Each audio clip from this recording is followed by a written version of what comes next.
This is the Work Smart Hypnosis podcast, session number 150. Igor Ledochowski on Calibrating the Hypnotic Journey. Welcome to the Work Smart Hypnosis podcast with Jason Linett, your professional resource for hypnosis training and outstanding business success. Here's your host, Jason Linett. Break out the party hats. It's session number 150 of the Work Smart Hypnosis podcast series. Number 150, episode number 1 came out about 3.5 years ago. Session number 1 was all about my all-positive pre-talk, and that actually came out on June 25th, 2014. And here we go 3.5 years later with number 150 coming out on February 8th, 2018. So first of all, a huge thank you to everybody who's been a guest on this program, all of you who have left reviews for it online, shared the content. To date, we've been downloaded more than 200,000 times all around the world. And very much a big part in terms of bringing people into my online communities that I run, the invite to speak at many hypnosis conventions, even giving the keynote at several of them in 2017. But stick around, we got even more cool stuff coming your way. And there's been a theme of setting benchmarks and sort of changing up the model in terms of how we do things. The origin story behind the Work Smart Hypnosis podcast really dates back to what I believe was a line out of vaudeville entertainment, that the amateur changes their act, the professional changes their audience. So there's the theme of thinking bigger, reaching out to new audiences in a brand new way. That the hypnotic profession is one that used to cling to the statement that you really have to be in the room for it to be effective, whether it's working with a client, whether it's being the student in the class. When looking at the landscape of our hypnotic profession in 2018, there's times where I'm here in my office where I'm currently recording, and yes, I'm speaking to you. Some of you are all around the world, but by the wonders of the little camera on my laptop, interacting with a client the other side of the world as well, producing that change at a very, very remote distance.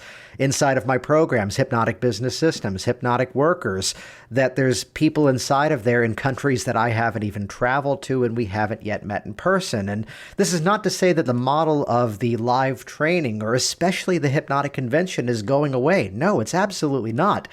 But it's this benefit that we get to cultivate that relationship. We get to build that knowledge in a much more direct way to then take our skills to even greater levels.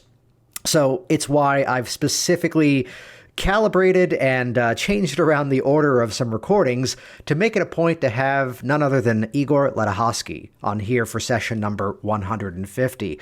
One of those people who's been a true pioneer of taking hypnosis and NLP and all of our related skills out to a much bigger audience. So this whole concept that the world has become a whole lot smaller. My first interaction with Igor actually came about probably the same way that many of you first interacted with him as well, by way of a product.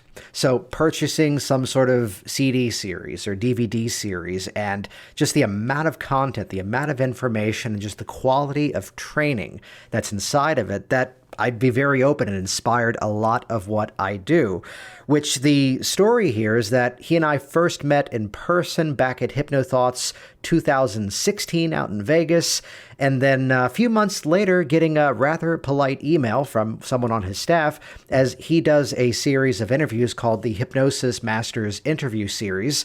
And back in January 2018, I had the great honor of being invited to be a part of that program. We recorded 3 specific interviews, one on my backstory, one on my business approach, one on my hypnotherapy approach. And stick around because I'm going to give you some details in terms of how you can get that full 3, maybe 4+ hours of recording. The first segment of it is for free on his website, hypnosistrainingacademy.com, though I've got permission to share the entire thing with you, and I'll give you the details here in a moment. In this conversation with Igor, we actually rewind the story back in terms of how he first got interested in hypnosis, of looking at it as that kind of Jedi mind trick, and then realizing that this is a thing that actually can be learned and a thing that can actually be perfected and built within a skill. And then, of course, shared with others. So you're going to hear some rather interesting nuances, of course, to how we interact with our clients. And I'd share, you're going to hear the anecdote that there's always the game as I'm having these conversations with fellow people in my community here, we're looking for a title. And he may have self-selected the title First Draft of Igor Shuts Up About Hypnosis, which instead we changed it to be Igor Ledochowski on Calibrating the Hypnotic Journey. So inside of that, there's some incredible stories. There's some incredible metaphors. And listen through this conversation just to really pick up the importance of silence in your process, letting the change process sit, letting the client really have that moment where they can kinesthetically, neurologically, whatever model of work we want to bring into it, the client can feel the changes in motion and allow themselves to fill in the gaps in terms of what's happening. So to really compound this theme of calibrating the hypnotic journey, we talk about everything from fitness to magic to, again, that power of silence inside of the process.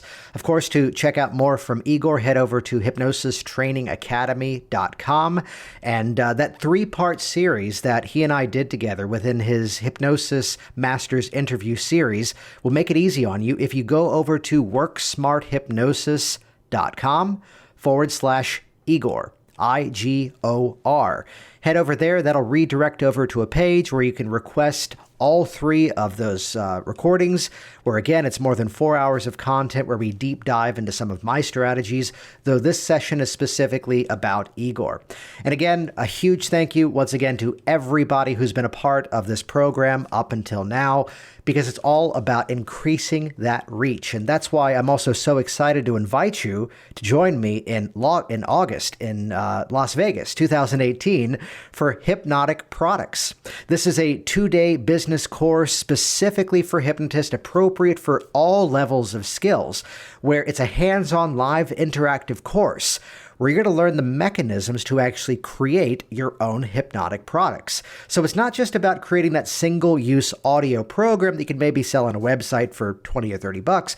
We're talking about building entire systems, much more thorough programs that build a greater level of compliance with your clients and build even greater levels of success. So whether it's creating wellness products for the general community, or perhaps you're a fellow instructor and you want to share your knowledge with an even larger audience. Hypnotic Products was a sellout event at HypnoThoughts Live 2017, backed by top popular demand. We're doing it again, HypnoThoughts Live 2018, right after the convention, Tuesday and Wednesday, August 28th and 29th.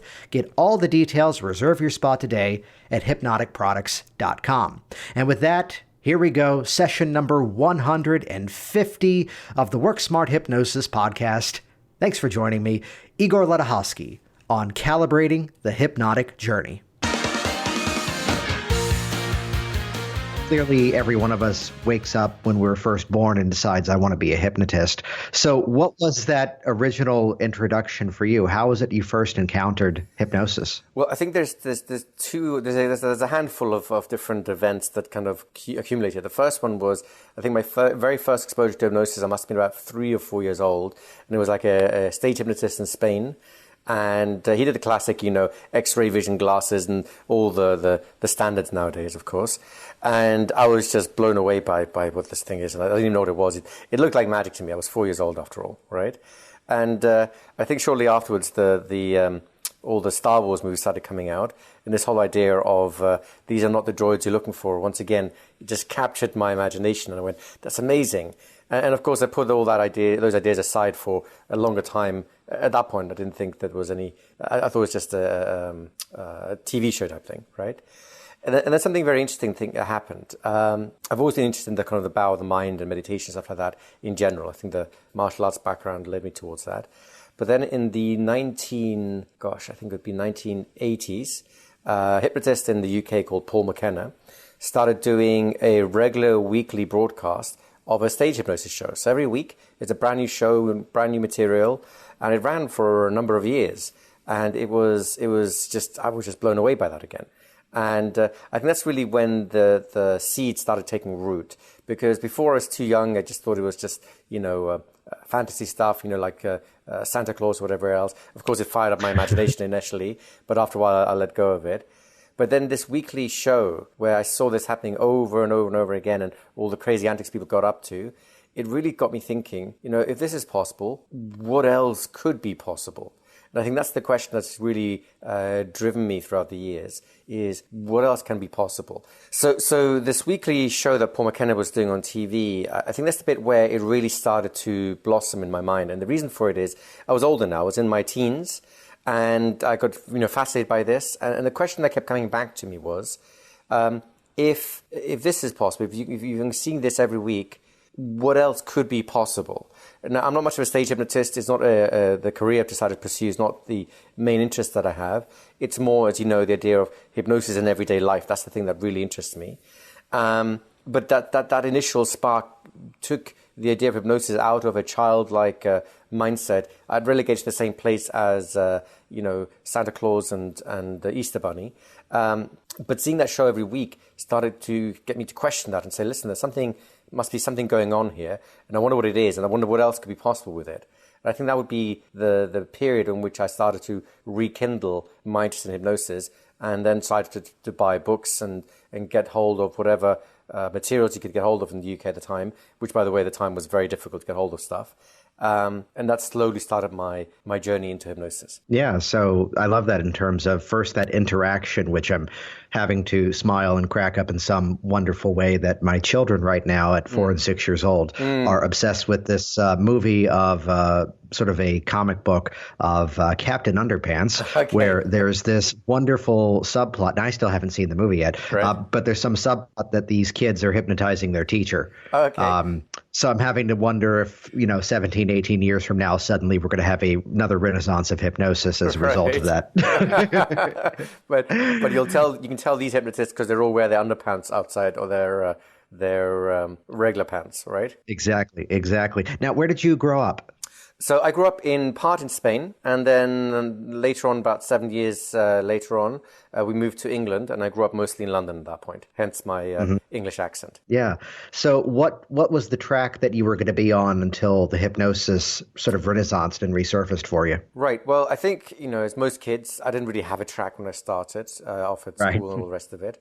And then towards the time of choice, when you have to start choosing universities and so on, I was split in 3 different directions. The one track was law. I loved the clarity, the legal argumentation, the thought experiments, and the logic inside of it. It felt a lot like a puzzle to me. So the law was one branch. The next branch was philosophy. I really enjoyed the idea of philosophy. And then the third one was psychology. Of the 3, I ended up, of course, at age, 16, 17, 18, when you're starting to make these choices, you have no idea about what any of these things actually mean. It's a kind of a crazy system to choose what you're going to dedicate your life to at a point in time where you don't know what life is about. So you kind of make random choices, right?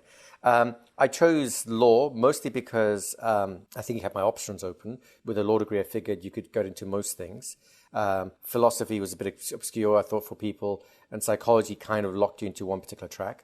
And in some ways, I'm glad I did this because I think law's taught me a lot about clear thinking, about hearing the BS in people's arguments, about following a line of logic through to its conclusion and flushing out inconsistencies. And I think that's very useful in hypnosis, which is prone to a lot of mysticism. So that was a very useful training to have had. I also did a kind of a minor in psychology in the first year. You had to choose a non-legal subject to kind of round off your education. And I was so appalled by the quality of psychology and its training and what the standard was at the time. I remember this is the early 1990s, that I was so happy to rededicate myself to being a lawyer at that point. I decided that was not for me. The one regret I do have, though, is if I could go back in time, I might do something differently. I might actually look for a really good philosophy course, because I think a good philosophy course does everything that a good law course did for me, but then some. The thing that law didn't do for me, which I think a good philosophy course would do, and by the way, by a good philosophy course, I don't mean modern academic philosophy, which concerns itself with obscure argumentation and extremely tiny areas of study, like moral judgment, something like that. Not that that's necessarily bad. I'm talking about a more general program like they have in the US in the, St. John's College in Annapolis, which is very old school philosophy where you debate your way through to reasoning, very much using the dialectic process of Socrates to learn how to live, to have a sense of a lifestyle, which is much more important than learning how to make a living, right? And the reason I say that is because I think that's the closest to hypnosis that we have. It's a way of looking at the world which changes the way you behave in the world, and hopefully in the direction of greater happiness and success in whatever way you define those things. And that's that's a thing that hindsight has taught me. But of course, without that foresight at the age of 16, 17, I think the legal track was a decent one. I learned a lot of things from it. But as I say, that would have been, I think, a much stronger track to follow. Although, ironically, I think most people wouldn't know about it. I think they as I did at the time, dismiss philosophy. It's just so much hot air being spouted. And I think that's true if you don't believe in what you're talking about. But as soon as you start to actually try and investigate what truth means to you, what life means to you, I think then it has a chance to actually change you. Do you know what I mean? Yeah, and this we have a tendency to jump around quite a bit here, and this seems like one of those wrap-up questions we would probably ask about an hour from now.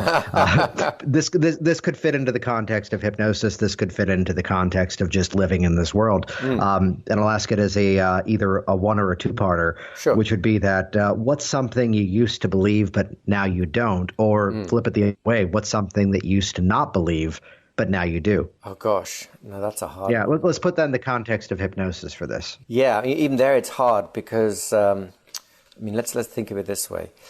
I think in terms of what I used to believe, I used to believe that hypnosis was magic. I got into it relatively young again. Remember, I was in my teens when I got re-inspired and started learning things on the slide, on the wayside. And part of the foolishness of the young is that they think anything's possible, right? Which is great. I don't regret having had that mindset because it got me to take risks I would never otherwise have taken. And as a result of my failures from those risks, I learned a lot of important lessons I would otherwise not have learned, I think. So the idea that hypnosis has limits, and the limits really are inside of the human mind. I think those limits are a lot broader than most people give people credit for. But we are subject to physical limitations. And I'll give you a classic example. I fell into the trap of the whole mind over matter thing. That if your mind was in the right place, it didn't matter what you do with your body, everything would work out just fine. Which once again goes into the hubris of the young who feel indestructible, right? And of course, my thinking has changed a lot since then. I think now that my body is part of my mind, and if my body suffers, it drains me mentally sufficiently that I can't do the mental things as easily anymore. Otherwise, doing things like exercise is a good thing because it not only keeps your body healthy and stronger for longer, but actually keeps your mind in a healthier, stronger state as well. And we have tons of research for that now. So that's the used to believe but is no longer true side. And the side of what's not true but I now believe in. In terms of hypnosis, what will we go with this one? Okay, so here's one for you, and this is a simple one. This is the as if or pretend frame. When I first came across the idea that you can pretend to be in trance and then or ask someone to pretend to be in trance and then they will basically act out exactly as though they were in trance. That didn't make sense to me at the time. This whole idea of make believe like a little child and so on seemed silly. I didn't think there's anything really going on there. And I've come 180 on that idea now. I think that people can act as if, imagine, pretend something to be true, and then if they do it in the right way, and that there's a sweet spot, shall we say, of this kind of pretending, that becomes a self-fulfilling prophecy. In other words, it becomes true over time. And what I mean by a sweet spot is this: there is a big difference between a self-delusion and a self-fulfilling prophecy. There's a huge difference in terms of outcome. But actually, there's a very narrow gap that separates the two, if that makes sense. So you could have something that starts as a self-delusion that then becomes a self-fulfilling prophecy. Or you could have something that starts as a self-fulfilling prophecy, but then you start getting into buying your own hype and narcissism, or whatever you want to call it. And then slowly that derails into a delusion. And the crossover point is not always easy to tell. But I think it's a very important thing to realize. A lot of people avoid dreaming big because they're afraid of the delusional aspects of it, I think. At least the way I would phrase it. I'm sure that they would talk about it in these terms. They just think it's not possible or something like that. But really, if they had a sense of the difference between when a self-delusion becomes self-fulfilling, then it becomes a nice hobby, a nice game you can play with yourself and just see where it takes you. And I think the key of not getting too attached is important, but at the same time, part of the importance is interfacing with consensual reality. I think that's the big thing that delusional people don't do. They try and ignore consensual reality, and any feedback they get just disappears. Whereas someone who's running a self-fulfilling prophecy learns from that feedback loop and adapts either their behavior slightly or maybe tweaks their dream slightly so that it's something that can be expressed in the world. Does that kind of make sense to you? No, that does. And I'd share that's actually a bit of thought that I've been playing with over the last month or two myself, that, even looking at, okay, let's look at this as the entry to the hypnotic induction, which I can comfortably say from the trainings that I went through, from the books I read in the early days, I thankfully never had to deal with the fear of what if I can't hypnotize them, because I was trained by people who just worked from the presupposition that if you're with me, you're going to want to be there. Yeah. So this was a virus I never really took on.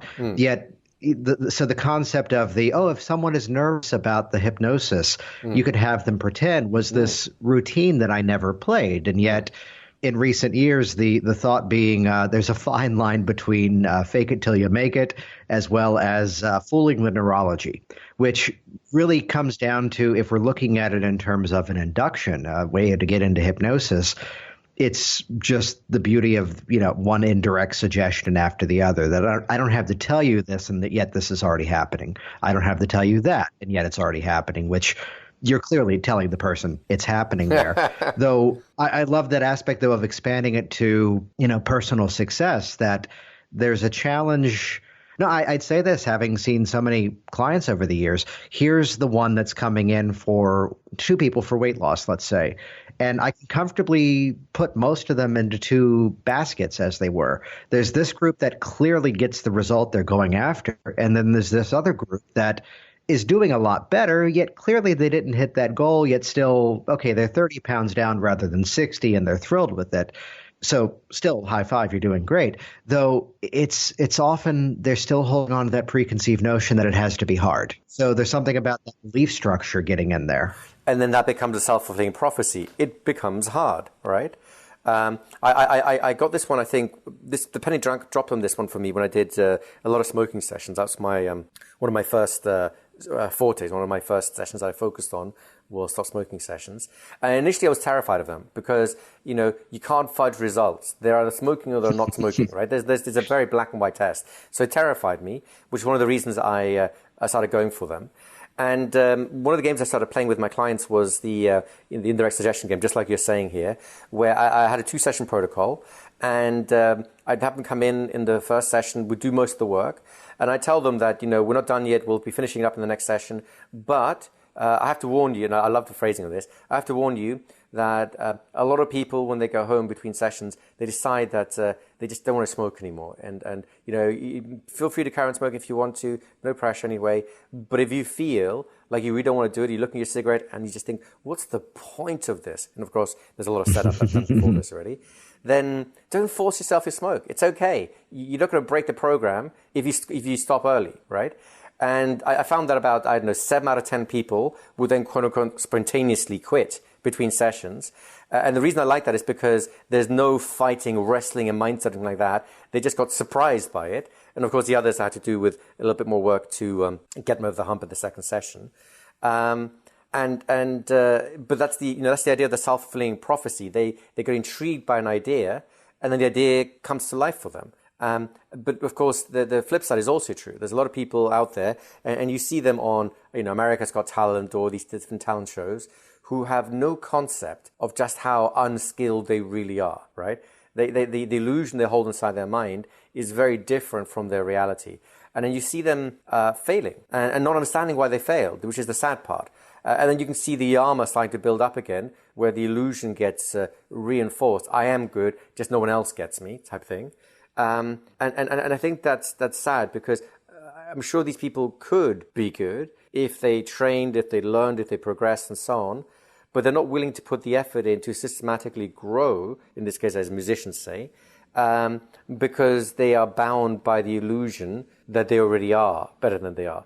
You see, when the learning cycle gets, when your belief interferes with the learning cycle, that's when you have a problem. When your belief reinforces the learning cycle, then I think you have a great solution. And I think that's, for me, is the magic, the difference between pretending in a successful way and pretending in a delusional way. Does that make sense? That does. And there's got to be some trace of that magical quality, I think, for us to actually find the interest in this in most cases, though. Yeah. Yeah, oh, absolutely. You can't just impose on someone a lifestyle or reality that doesn't speak to them. I mean, let's go back to my own interest in hypnosis. As a kid, watching the Star Wars movies, there's a whole generation of kids who were blown away by that. And some have gone down the literal path of joining the Church of Jedis. It's a thing, apparently. Yes. And they have fun with this. And you know what? God bless them. Or the Force bless them in this case, I guess, right? There you go. Others have gone a more metaphorical route, and they've become, maybe magicians. Maybe there's a whole slew of magicians that were inspired by, the Star Wars saga. And one of my favorites is Darren Brown. Actually, does similar, stunts that are right on the verge that it could fit into a Star Wars type universe. And the reason I find that more interesting is because when we have a physical limitation, in other words, you can't, gather up these magical energies and suddenly make something happen right in front of you, out of sheer force of will. That's that the world is not set up to work that way. But you can create an analog, a metaphorical version of that gives you the same quality of experience, but it's actually possible within the physical limits of our universe. Does that make sense? That does. I still have to fold in the one side note, and I think you'll get the specific connotation of what I'm saying here, that still within such a presentation, we can play with language in such a way that the memory of what actually happens is closer to the magic than the event actually was. Yes. And let's face it, when you go to a movie and you feel that magic, right? What are you feeling the magic for? All you're seeing is a pattern of flickering lights on a screen, and you're getting, some sounds coming at you. I mean, let's just break it down to its simplistic thing. It's light energy and sound energy, and that's it, right? Our brains are putting these things together in a way that gives us this meaning, this emotional high, if you like.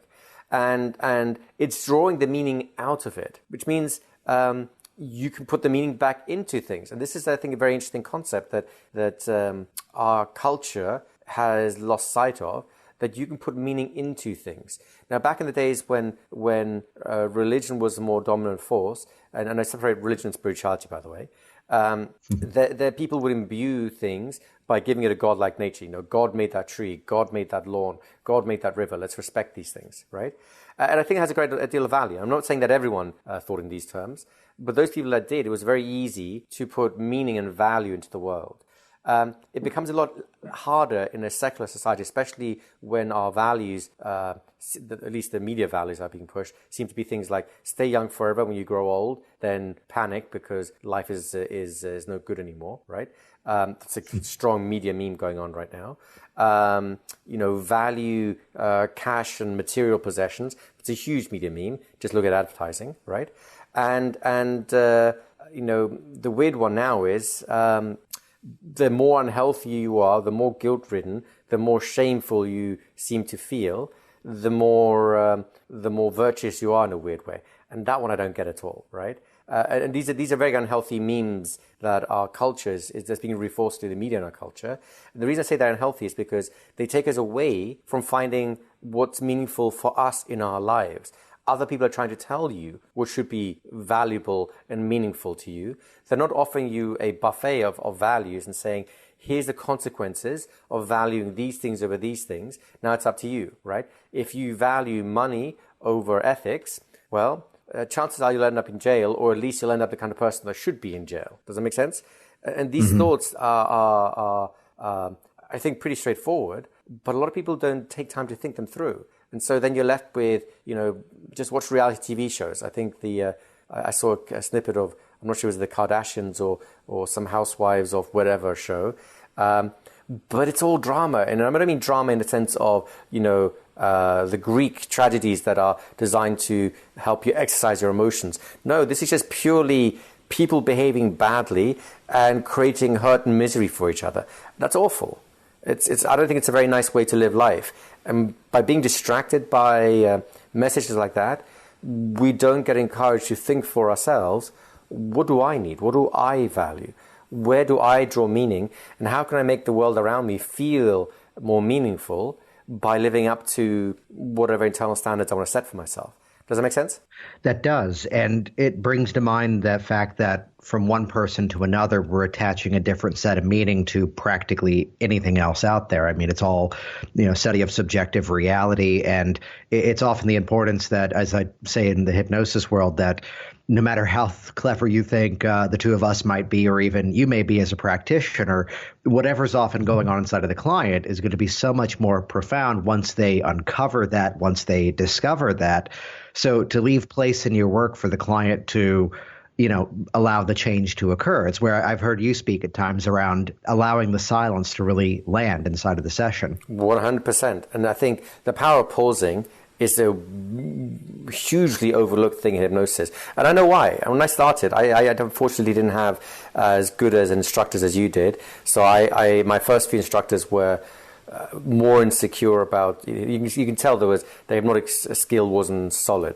As an example, the very first guy I actually paid to go to a live training with, it was horrible. I left with knowing less about hypnosis and having more insecurities about doing hypnosis than before I arrived. So when I was self-taught from books, I had more confidence and better skill and better results than after I left the seminar. So I don't know what kind of anti-hypnosis went on there, but it wasn't good. And I think taking time, and of course, with that mindset in the back of your mind, the idea of it's got to work, it's got to work, it's got to work. I at least got very desperate. I've got to keep talking. I've got to keep making suggestions. I've got to find that magical phrase that will get everything done right. And of course, that always escapes you when you're overthinking things like that. And over time, what I realized what happens is if you give a really good suggestion, why would you ruin it by giving another one right afterwards? Think of like having a meal, right? If I've just taken the trouble to create this wonderful gourmet Michelin star level meal, right? Why would I tell you you've only got 5 minutes to gobble it up before I give you dessert? I mean, that doesn't make sense. You want to sit there, you want to appreciate the color and the smells, and then balancing the different flavors of the foods as you put them together and create this art in your mouth, this flavorful experience. You want people to take time to be able to enjoy it. And I think suggestions work the same way. The more you can give people time to enjoy the impact of the suggestion, the more you give space for their unconscious to run with it. And that's when the really cool stuff happens. I found that now that the more I shut up, the more I can catch offers from the unconscious, which are even cooler now, because once the unconscious mind's already offered it, then you're pretty much onto a winner. You know it's going to succeed. But the irony is, the conscious mind, even though they've just literally said it out loud, they have no idea they said it out loud. And when you ask them about it, they go, what are you talking about? It's a really interesting kind of phenomenon. But I really like it. I think that's when we're really onto something. And it takes a lot of pressure off us as hypnotists because we are not so much magicians exuding a force on the world. We're more inventors tinkering with a mechanism until it's working better. And the mechanism, of course, is not in my mind. If you're the client, it's in your mind. And so I think that's much more relieving. It's more a question of, let's try this, see what happens. All right, what happened? All right, let's try it this way. Now tell me what happened. And then getting that feedback loop going means you're no longer guessing as to what's going on. You're actually knowing. And then is it time to do something else? Is it time to change direction? Is it time to step things up? Or is it time to just shut up and let them do it because they're doing it, right? I don't need the glory anymore. They can take all the glory for themselves as long as they get the change they're looking for, right? So the side note here is that often as we're having this conversation, I'm looking for what is going to be that sort of click-worthy title of the presentation. I think we landed on Igor Shuts Up About Hypnosis. Although, no, we're not going to use that. It definitely beats the other session previous title, which could have been Larry Ellman Has Multiple Issues, and instead turned into Working on Multiple Issues with Larry Ellman.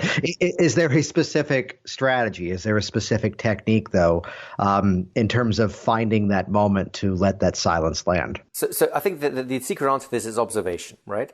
And I'm going to give you this. You're a magician, so I know you'll appreciate this. I'll give you this from something I did way back in the early days. I did some mentalism, which is, for those of you listening at home, it's the brand of magic that fakes psychic phenomena. And of course, you can tell with my love of Star Wars what I was trying to fake, right? And it's a complete fake, just so we know. This is very clear. I have no pretensions to magical abilities. It was a nice showpiece, fakeness. And this particular trick was semi-hypnotic in the sense that you're inducing someone to think of a particular shape, and then you draw the shape, and magic miracle, you can read people's minds, right? So this is the reason I like this trick is because it was a little bit of hypnosis involved in terms of you're suggesting some simple shapes, a circle, a triangle, or a square, something like that, and it hits maybe 7 times out of 10, and sometimes it misses, right? And then you just have a little bit of egg in your face and you move on. Now, on this particular day, I was trying to suggest a triangle, right? And I might as well give the method away. It's real simple. As you're speaking, you make a casual hand gesture, and one of the hand gestures turns into a triangle as you tell them to think about a shape. You just flash the image of a triangle to them with your fingers making a quick triangle. It's something that the conscious mind tends to not pick up, the unconscious mind tends to pick up, wherever everything's cool, right? And then, of course, they went, okay, I've got it. You got it? Great. So then I go through the whole rigmarole of pretending to read his mind and saying, it's kind of like this, I see a line and all the rest of it. And then I came up with my magical phrase, it's a triangle. Now, the important action now is describing the features of the person I was talking to. His eyes were round, wide open, eyebrows sky high in his face, jaw dropping as I was doing the whole, lines and talking about the angles and all the rest of it. And he was totally excited until I said the word triangle, and then everything in his facial expression fell. His eyebrows dropped, his eyelids drooped. I think he triple blinked in disappointment. His jaw snapped shut. I mean, this was obvious, right? There was no subtlety required to read this man's reaction. And what does this mean? It means he wasn't thinking of a triangle. He's disappointed I got it wrong because he was so excited it was happening, right? And this is the bit where I felt glorious in redemption because I went, no, sorry, someone else was thinking of a triangle. So you shut up, stop thinking. And everyone got really surprised by that because the guy next to him was thinking of the triangle, which of course is an extra miracle, right? But that was a lucky coincidence. Well, kind of. This guy was actually thinking of a rectangle, of a square, like a football net type thing, because that's what he resonated with, right? And because I've been describing lines and angles and he's excited by that, there's only 3 shapes. There's a circle, there's a triangle, there's a square. Those are the only really simple shapes people think about. And he was thinking, he responded to the idea of having angles in it, which a circle doesn't have. And if it's not a triangle, it's got to be the square. So I told him it was a square. Miracle saved. Face really lit up again. Jaw dropped again. Eyebrows up. Pumps, fists in the air, whoops in the air, thinking this is an amazing thing. But really, what happened? What was happening? I took an educated guess as to what was in his mind. I got it wrong. I read his unconscious reaction. And before his conscious mind could step in and realize I'm disappointed, I corrected my direction into the correct answer, if you like, in this case. And then this is the important part. Once that happened, the rest happens inside his mind. This point is where Igor shuts up, right? It's just a square, and then it goes, and then I shut up. And now everything is happening in his mind. I can't believe, how do you do this? Oh, I just, said a few things. And then, I thought I was really worried because I thought you were going to get wrong for a second. I said, yeah, I'm sorry. Your friend was thinking too loudly, re-emphasizing, of course, that part of the trick, if you like, right? And it's a really nice, it would end up being a really nice moment.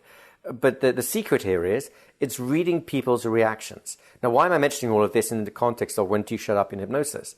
Well, it's simple.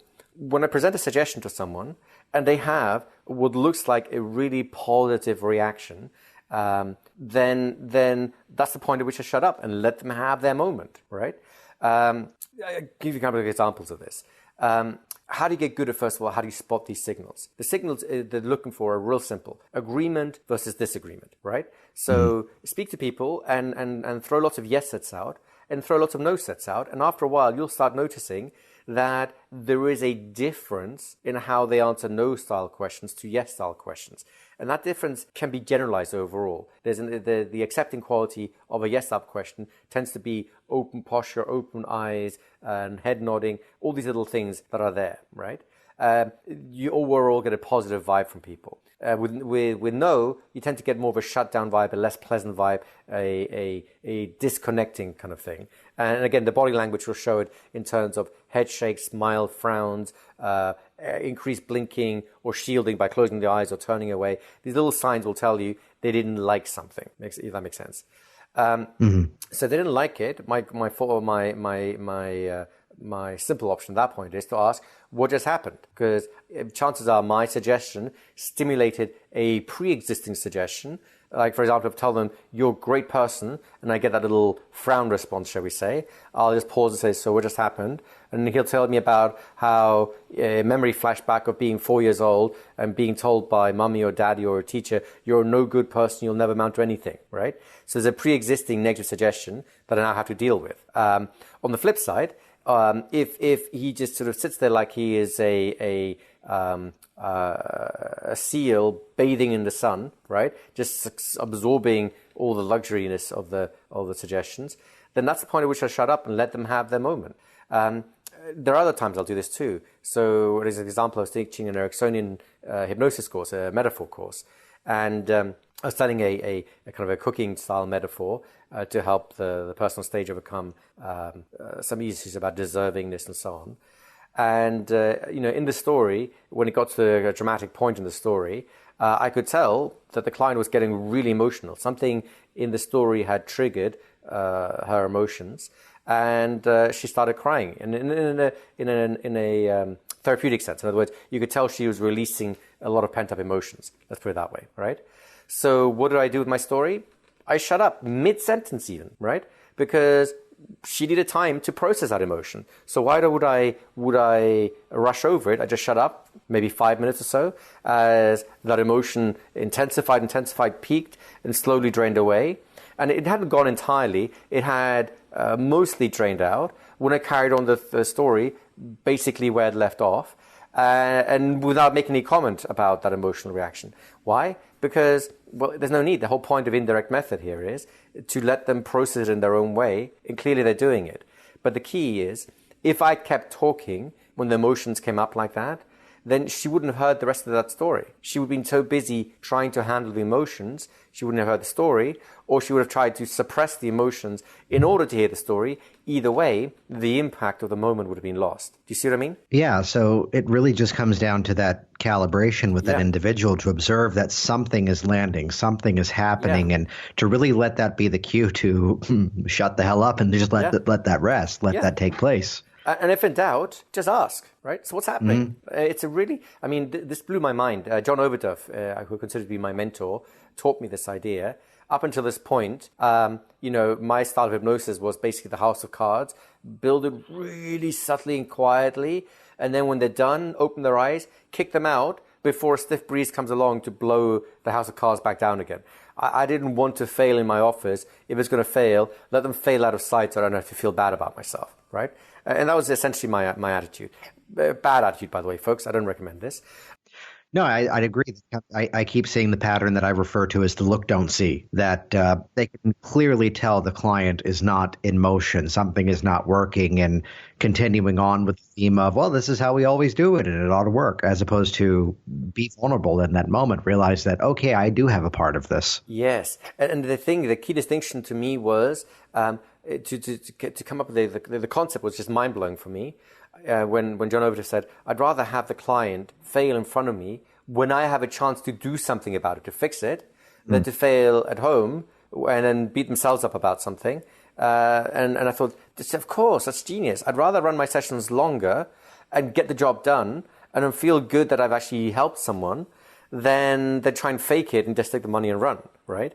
And then the corollary of that is, how do you know something's working? The idea that you have to wait an hour to finish talking and then bring them back and say, so how was that? It's crazy. You can just talk to them in trance. So how are you doing now? What's happening now? Open your eyes and talk to me, right? Free speech returns to your throat. And sometimes people need encouragement to be able to speak like that, right? But the point is, you can actually talk to someone when they're in trance. And the question is, are they in trance or not?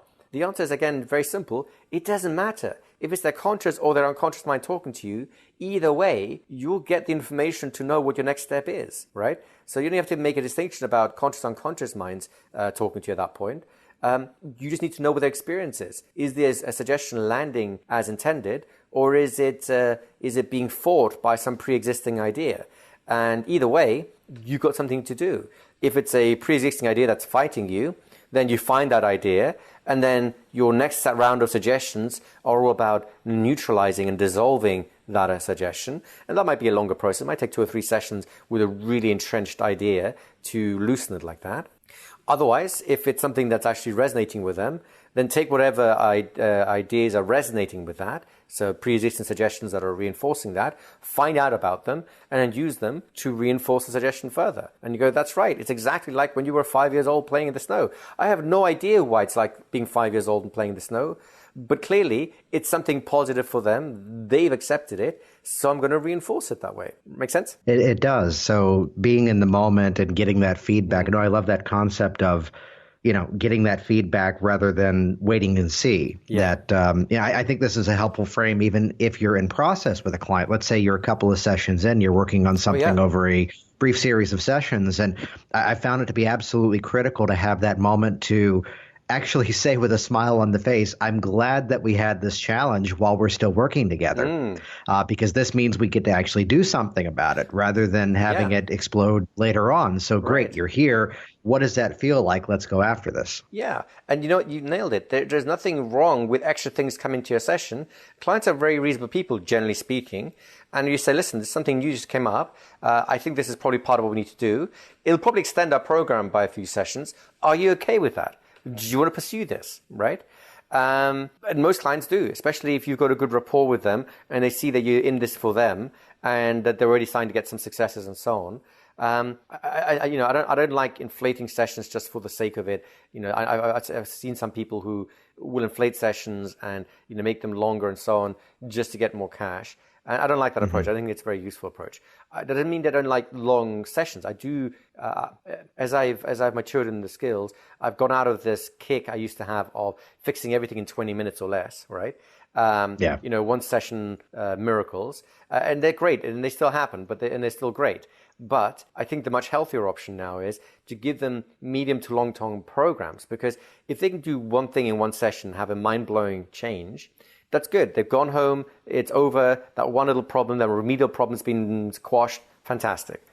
But the thing that really excites me is when someone goes from, it's the zero to hero story. Their life is currently constrained in all these different ways. And you give them one little miracle, another little miracle, a third, fourth, fifth, sixth. Each one is, of course, its own little session. But after a while, they become generalized. They're the avalanche. You've thrown enough pebbles down that an avalanche is now going to ensue. And I love seeing people's lives post-avalanche, right? When everything is turned around and they say, my life is so totally different now, in a good way. I could never have conceived of myself being where I am right now before we started this process.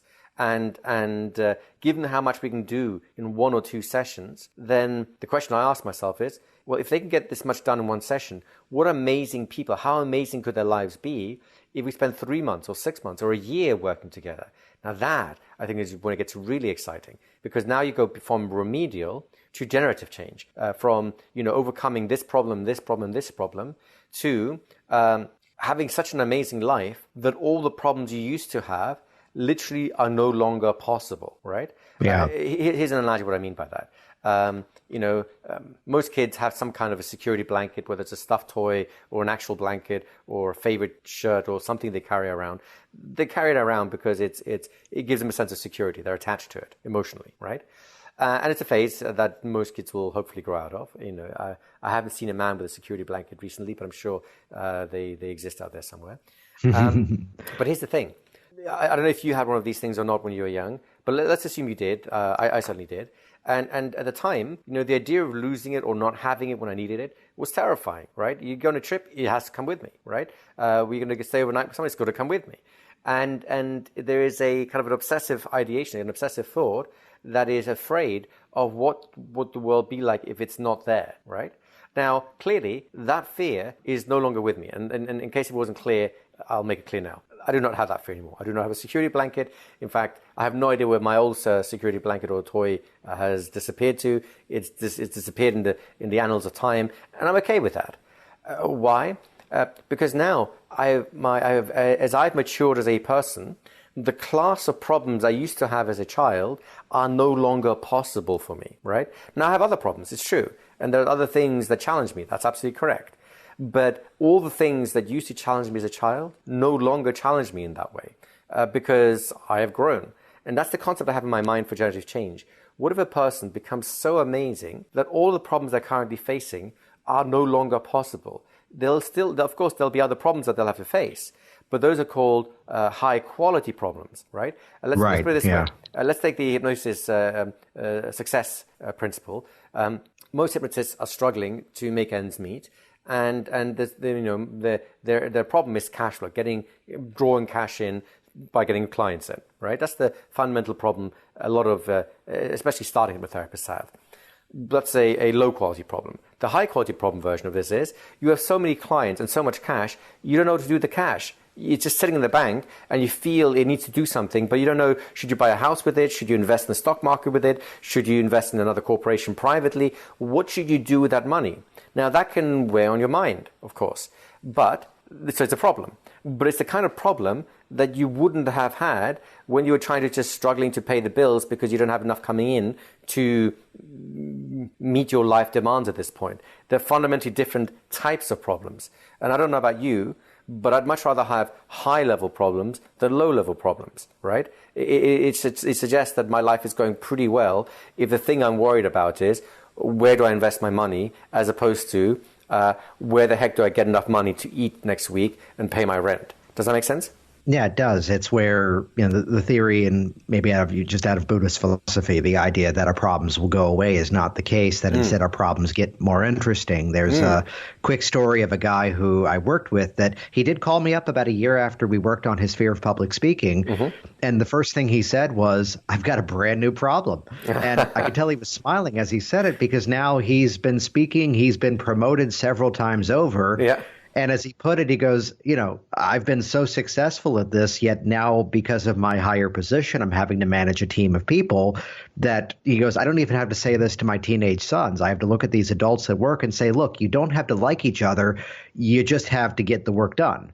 And it's him, from the point of view of I'm so much happier I've got this as an issue. He goes, it doesn't bother me so much at work. He goes, it's kind of going home with me and it's keeping me up at night. I'd rather have this problem than that old problem. So the question to you, though, is this something that, and this, I don't mean to put it as this polarized issue, black and white, that you've just described exactly why I'm a firm believer in a multiple session protocol. And in my world, I kick off with a series of 3 appointments. And the phrasing is, if that's all we need, fantastic. If there's value in more, of course, that's an option. And I see a nice mix of people that we're 3 and done, we're 4 or 5 and done. And here's someone coming this week that it's, I'd say off the top of my head, the 17th or 18th time, yet we're continuing that story. We're continuing that journey. I'm not just compounding what we did in the first session. Is this type of generative change possible in the shape of a 1-session meeting? Oh, I think so. Absolutely. Yeah. But it's got to be something pretty profound. In other words, something that turns the world so upside down. It's a slow burning fuse. It's an idea that's so insidious that everything they do from that point on will be different, right? So what is that idea? Well, I wish there was a universal idea that would work for everyone, but I don't think there is such a thing. But I'll give you something close to it, and I've seen this actually work, literally work miracles in people's lives, right? And this is a bit of an unfashionable thing nowadays, but screw it, I don't care because what do I care about what works? And this is the idea of the people who've gone from being non-spiritual to being spiritual, from being essentially atheists or agnostics to being kind of bringing God into their lives in some way, right? And the reason I said this is I've got a couple of people in mind who were sexually abused as children, essentially raped as children. And apologies for turning it a little bit dark here. It's a messed up thing. And especially with someone that's happened to not just once, but over a period of time. One particular person, thinking about her father, not only raped himself, but handed her out to his friends as like party favors. Horrible things to do, right? And you can imagine that can crush someone, and their life trajectory is going to go to very dark places. And in fact, was going to dark places for her and some of the other people I'm thinking about right now, right? And here's what I'm mentioning, the idea of God. Not whether or not you think God exists is just an unrelated issue. What matters is that they believe in God and his existence, and most importantly, in what God means, right? God not meaning, the God of wrath and punishment and hellfire and brimstone. No, the version of God that they needed was the one of pure love, of kindness, of acceptance, of, sacrifice for you, of compassion, taking those high-level concepts and compressing it all into one idea, and this idea we'll call God for now, whether, again, you think of God as an actual entity that exists or an idea that people live up to, that's entirely your choice. I'm not, it doesn't matter for this argument here, right? But here's what I saw starting seeing happening. It wasn't an overnight change, no. But as they started conceptualizing this all-loving, all-compassionate, all-powerful being that's rooting them for them on the sidelines. Like a parent rooting for their child in a football match and they've been benched for too long, now they've got their chance. And the parent really wants them to succeed. And having that mindset of someone really wanting to succeed, and this person happens to be the man, or the dude, or the woman if you want to go for goddesses instead. The point is, you have this super supportive frame, and every time they feel guilt or shame or every time they are faced with a moral quandary, how should I act? Well, I want to do this, but is that the right thing? Having this loving, kind, wholesome reference point to use as their decision-making strategy, if you like, I've seen them turn their lives around. The particular young lady I was telling you about, her friends, they're going down destructive paths with drugs. One of her friends is probably going to die of a drug overdose soon. He's already had a few close calls. The other one is hanging out with gangsters, had a gun pulled on them a few times. So, you can see that that's going down a very dark path. But this girl here, she has completely transformed herself. She has chosen a different path. She's hanging out less and less with those self-destructive friends. She's seeing more and more of that self-destruction in their behavior, which is polarizing her more and more as her own faith grows. Now, again, I'm not suggesting faith is the only path to helping people through things like that. But what I am suggesting is that one meeting with someone, and then whoever it was, it doesn't really matter, that gave them a sense of there is this divine entity that's out for your best interest. And that idea resonated with them so much that from that point on, their life started getting better and better and better. It doesn't mean that they didn't screw up ever again after that. No, lots of screw-ups along the ways. But each screw-up became slightly healthier, slightly more benign, slightly less damaging and destructive. And over time, the individual became more peaceful. They became happier. They became more pro-social, proactive. And I'm sure that journey is going to continue on. But I think that's the power of an idea that really drives someone towards health. And if you can find that idea with someone, whether it lies within their spirituality or it lies in some other aspect of their personality, their drives and so on, that I think is where the generative change comes from. The problem, of course, of doing that in one session is, as far as I know, I can't think of a methodology that will find that one magical idea for someone in an hour or less, right? I wish I knew. That would be instant therapy done for life, right? I also flash back to your story of trying to draw out the shape of a triangle, and the guy thought of a rectangle, and yet the person next to them was thinking of a triangle, and turned into a bit of a hit. Yeah. That I'd fold in the catchphrase that this kind of came out of my stage hypnosis years of residual trance, Yes. was the catchphrase that I'd use for this, where here's the one where very clearly I'm saying the person I'm tapping on the shoulder, in a moment you're going to see everybody else get up. The moment they get up, you're going to find you're stuck to the chair, and hilarity would ensue. And it was very clear that I was giving that to just one person, and yet I do my dismissal. And down the row, here's this one person who was also stuck to the chair, yet clearly that wasn't for them. I'd bring that up here because, there's the extreme story of here's this person that I worked with that she calls me up in a bit of a panic going, hey, I got on the plane. I've traveled here to this convention, no problem, but I need you to call me back right away. I need you to answer me a question. And already I'm thinking, oh dear. And as soon as I'm on the phone with her, she's going, I need you to explain something. Why is my public speaking fear also gone? And all I could think was the pause followed by, you're welcome. That maybe, at its core, it may have been something related. Perhaps we could just simply go off of that simple idea. Yet as soon as this thing's in motion, it dominoes another thing, that just simply getting that foot in the door sometimes is what dominoes so many other things, that you could be creating changes on things you didn't even know, and even they didn't even know they needed to address. That to me is where the generative change comes in. Remedial change tends to be contained. You get this one thing done and that's it. Generative change, as a rule, has a way of spreading throughout your life in a benign way, right? Your story just reminds me of another one of a lady I worked with for a snake phobia. And this is a really strong phobia to the point where just saying the word snake causes a woman to sit down and almost faint. It was that intense, right? So, as opposed to going straight into a kind of a phobia cure model, at this point I use the regression, but the method's irrelevant. Before I could go into the actual phobia cure itself, I had to spend 15 minutes just kind of hypnotically calming her down enough to be able to do the session. Otherwise, you can imagine what someone on the verge of panic would do when they go into a trance from the verge of panic. Not the best place to kind of get started from, right? Anyway, the session itself was very intense, lots of emotions, huge catharsis, big release, and that's nice. Now, the bit that was really interesting, of course, was what happened to her afterwards. She sent me a few emails and a photograph afterwards. The photograph was charming. It's her standing in a pet shop with a snake coiled around her neck and a look of disbelief on her face going, I can't believe I'm doing this, right?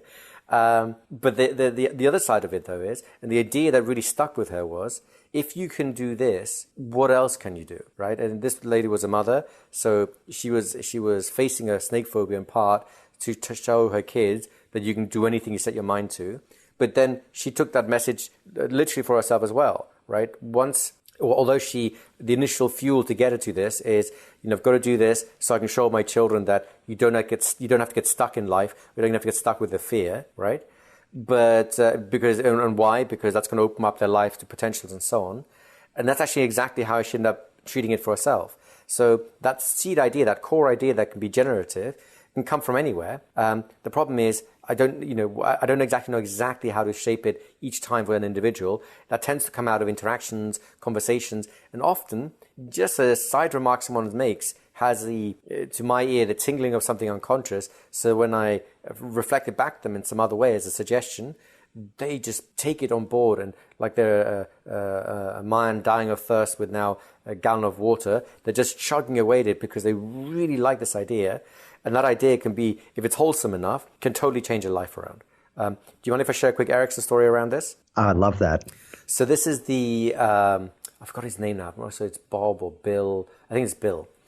Bill's back in town story. And I'm not going to do the same justice Erickson does, but feel free to look this one up.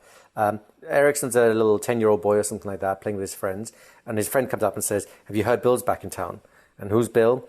Bill's the local troublemaker, right? As soon as, Bill's spent, from the age of 16, he's been in and out of prison for the last 10 years.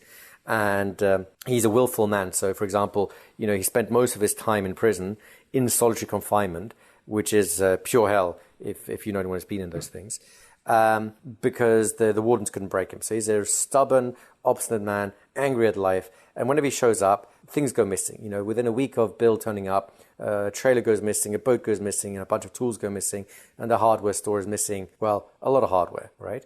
Everyone knows who did it, but no one can actually point the finger, no one has any proof. So Bill is still going around until his next escapade where he actually gets caught to go to prison, right?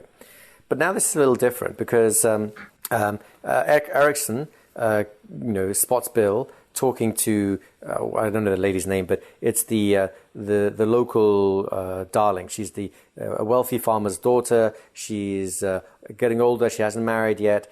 And everyone's getting a little bit worried. You know, this is back in the days where people were getting married at 18 or 16 or something. And she's now in her 20s and not married. So people are getting very worried that she'll become an old spinster. But she's beautiful. She's the heiress to this very wealthy farm. So she's basically a dream catch, right? Bill's talking to this young lady and he says to her, "Can I take you to the dance on Friday night?" And she looks up at him a little coyly and says, "You can if you're a gentleman." Now, that is the phrase. You can as long as you're a gentleman. What's implied by a gentleman? Well, let's find out. Within a week, before Friday comes around, the trailer that's gone missing goes unmissing. The boat suddenly turns up on its dock again, and there's a big box full of hardware outside the local hardware store being returned, right? From that point forwards, of course, Bill and the lady went for their dance. They started courting. They got married. Bill's life turned around. He became a work hand at the father's farm, one of the most reliable, trusted workmen the father ever had. He sang his praises. In time, the two married. He inherited the farm. And here's the really interesting part of the anecdote. When Erickson grew up and was ready to go to college himself, most of the farmers around him tried to dissuade him. They thought that college would ruin him. He's a perfectly good farmer. And these city folk, well, they don't really know what life is about, and they're going to ruin him. And they tried to dissuade him from, losing yet another farmer to the big city draw, right? Bill, on the other hand, sat him down and said, "Listen, young man, you should go. And the reason you should go is because you need to expand your mind, to expand your option, and have a better life. If you want to come back, you can always come back. But you don't know if you can, you don't know if you're coming back for the right reasons unless you've seen more of the world or learned more of the world." And I'm paraphrasing probably a much more complex conversation. But here's the big thing for me. The arch criminal of the piece became the hero. In fact, he became the mentor to the hero. Erickson, I don't think would have become Erickson. He couldn't have become the Erickson we know if he had stayed as a really interesting, quirky farmhand, running in his own, or farmer, having his own farmland. The fact that he went off to college, became a doctor, psychiatrist, and then innovated all this hypnotic technique was on a turning point. And that conversation with an arch criminal who had a better idea to aspire to, that of being a gentleman, that turned it all around. That to me is what generative change can do. When someone has an idea that inspires them, that alters their way they behave, they feel, they see the world systematically, that can be such a powerful thing when it's in the healthy sense. It can be a really destructive thing, of course, when it goes in the unhealthy direction too. Does that make sense? It does. It does. So I love the aspect though of setting something in motion and letting it continue. Yes. Yeah. That's the idea of the slow burning fuse, right? Yeah, which we wonderfully can go back to that loop though of there you were in that in the training of law. Yes. And if you've got a couple of moments here, I want to continue that story there. Sure. To bring it back into that scope of getting into all of this. Yeah. What was that next step for you? Where did the hypnosis then start to take back over, would you say? Okay, so at college is the time to experiment and so on. That's the bit where I really grew as a hypnotist. I bought a few dodgy manuals before college in my 16, 17 years old. I had to scour old bookstores for these. And these, by the way, these were pathetic manuals. These are the stuff that still had things like you've got to train your willpower by denying yourself things you want so that your inner power grows. And then when you look at someone and tell them sleep, that magical aura transfers onto it. It was very mesmerically paced and yes. It's definitely not a path that I pursue further. At college, I had three advantages. One is I was a bit older, I had a bit of cash.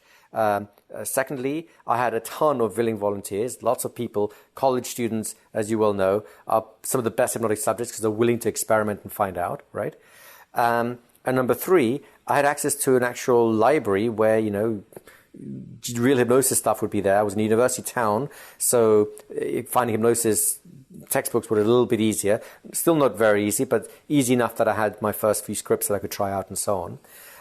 So I tried that all throughout my university career, and I did really well with that, and I really enjoyed it. But then by the time I graduated, it was time to become a lawyer because, I had to make an income, and I had no idea how to do this. So, after 4 years of law, my mind was already constantly being massaged towards being a lawyer, right?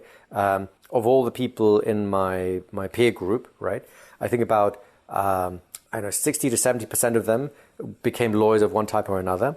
In other words, barristers or solicitors. There's a split profession in the UK, of course. And about 20% or so want to go into banking, starting with a lawyer and then going into like some kind of merchant banking or capital finance, something like that. It was a very typical transition. And about 10% of people had no idea what they wanted to do. I lost track with them. I have no idea. They may have become dishwashers or I don't know what. The point is, it kind of steers you in a certain direction. And this is the direction I definitely took up. I ended up working for a law firm. It's a Magic Circle firm, so one of the top firms in the UK. I used hypnosis to prepare myself for the interviews and so on. So I definitely punched a little bit above my league and was very fortunate to get the job that I did. And then for the next 3 years or so, law was my thing, right? And as far as I was concerned, I put the hypnosis tools aside again. I thought I might use them as a little bit to give me an edge to make partnership and so on more quickly, but I was dedicated to being a lawyer. Let's fast forward a year in. A year in, all the schmoozing is over. In other words, the golden handshakes, the parties, the welcome to the law firm, look how amazing your life's about to be, have more alcohol, have more free stuff here. That all dried up within the first couple of months, and then the hard slog began. And after about a year or so, I noticed that a really interesting phenomenon. I wasn't seeing my regular friends anymore because my hours were crazy. I was working till 10 o'clock at night, most nights. Working till 3 or 4 in the morning was relatively routine. I'd do that at least once or twice a week. 2 out of 4 weekends were spent at the law firm. So this demanded a lot of my energy, a lot of my time, a lot of my life. And the only people I started hanging out with were other lawyers because they were on the same schedule as me, right? If I wanted to get a drink with someone, I had to go to drink with someone who was currently as busy and just had to slip it in the same times that I did or whatever it might be, right? So after about a year of this, I got really frustrated with this. I started thinking, do I love law enough to want to live like this? In other words, to live like this, you have to love it so much that you get all your life needs fulfilled from that space. And for me, that wasn't the case. So then I started thinking back on my hypnosis days, my college days really, about what are the things I enjoyed doing. One of them was martial arts, but I couldn't do that as a lawyer. I couldn't practice. There's no dojo that's open at 10 p.m. at night that you can get a quick workout in before going to bed. Nor was there any dojos I knew of that were open at 6 a.m. that you get your workout in before going to work. They do exist in Japan, but not in the UK. So that was out. So then I came across the idea of hypnosis. And that's when I took my training more seriously. I had now a bit more cash, so I could actually afford to pay for trainings. And initially I had enrolled in like a weekend course, like 1 weekend a month for a year, just to have something non-law related to get my head around, right? And I really enjoyed my time there. It wasn't the best course. Academically, it was pretty strong. Technically, in terms of what they could do, is a little bit on the weak side.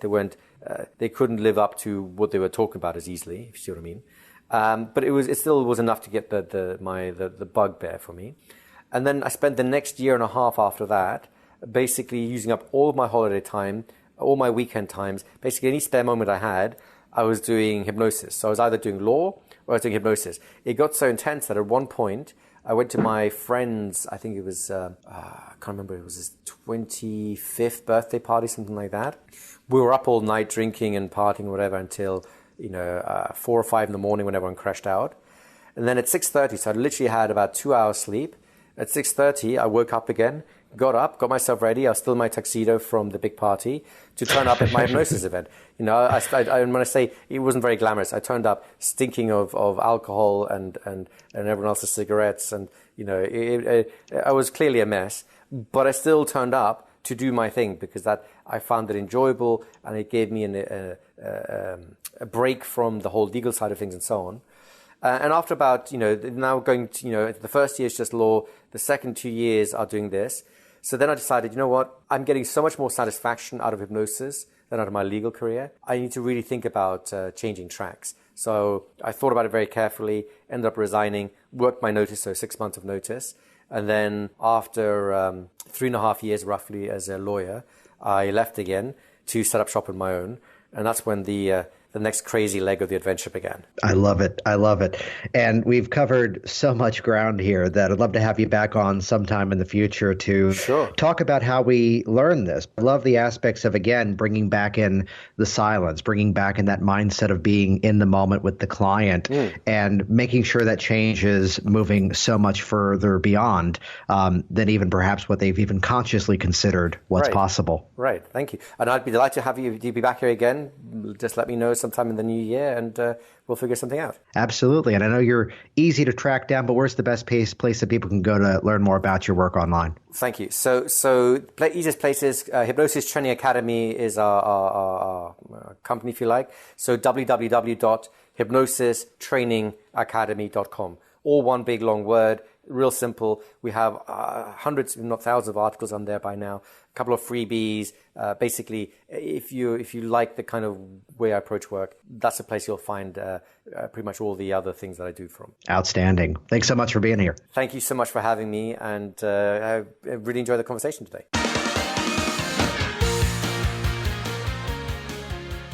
Jason Linett here, and as always, especially this time around, thank you so much for joining me on this program, for sharing it online, leaving your reviews, and everything good you do concerning the 50 Shades of Purple brand of Work Smart Hypnosis.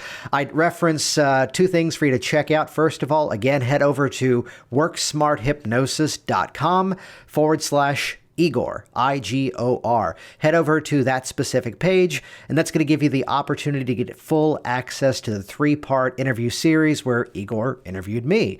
Then also join me in Las Vegas at Hypnotic Products, Tuesday and Wednesday after HypnoThoughts Live 2018, August 28th and 29th. You're going to learn how to design, launch, market, and promote and profit from your own hypnotic products. It's a live, hands-on, interactive course, and you will leave with the blueprint to go out there and create your own high-quality hypnotic products. Check it out, hypnoticproducts.com. Keep listening. Let's make another 150 of these. Sound good? See you next time. Thanks for listening to the Work Smart Hypnosis podcast at worksmarthypnosis.com. Hey, it's Jason here, and reading is lame and videos are awesome. So do this right now. Go ahead and click subscribe right here inside of this video, and that will link you to my YouTube channel, and you will be the first to find out as new information is shared here online. Click subscribe now. Stay in touch. I look forward to hearing of your success very soon.